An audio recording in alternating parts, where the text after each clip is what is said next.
vendor and owners at this property, many of whom say they lost their livelihood when this flea market went up in smoke. Now, inspection reports we obtained show past deficiencies, but inspectors told us they don't believe any of this was a major contributor to how big this fire got.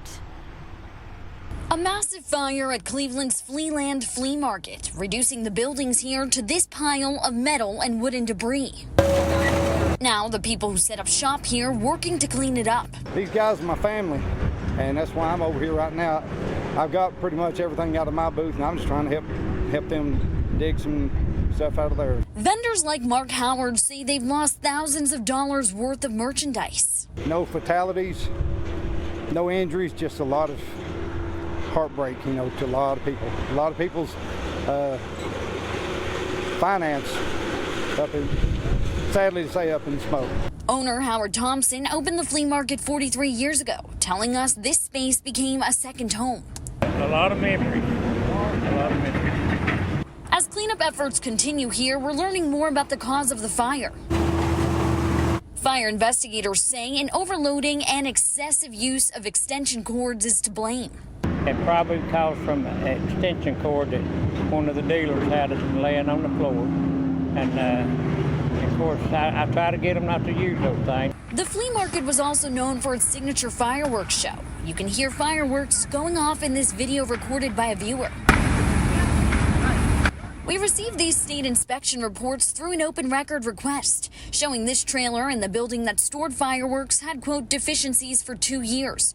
The report says the buildings needed a third exit and that propane tanks were stored too close. We had propane tanks, but no propane in it.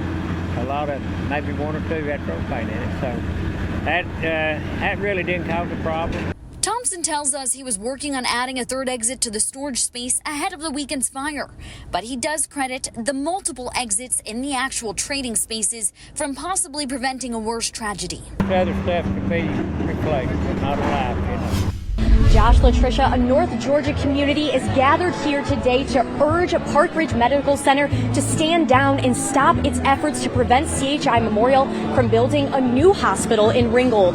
Despite Parkridge's attempts to stop it, Georgia gave CHI the go-ahead on their building plans, but Parkridge still hasn't backed down and is expected to file a last-minute appeal by May 31st, which could delay CHI's plans. Now, Parkridge argues that there's already enough medical coverage in the area, but CHI says that their current building cannot withstand the advancements that they need, and they also don't want people to have to cross over state lines to get the care that they need. I've been speaking with protesters today and will continue to do so to hear why they want CHI's plans to become a reality.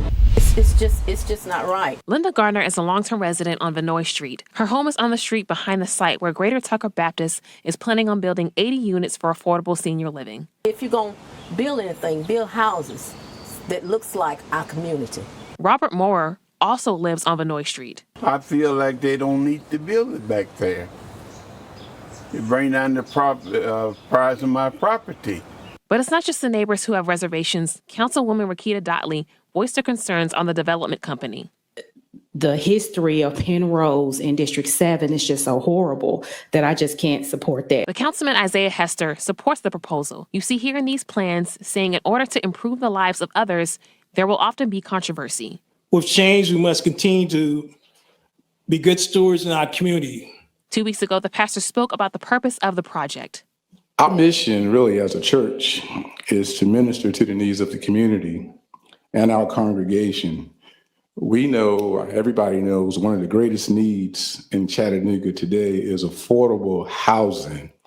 I'm not against housing for senior citizens. I'm not against that. What I'm against is the way that it was come to us.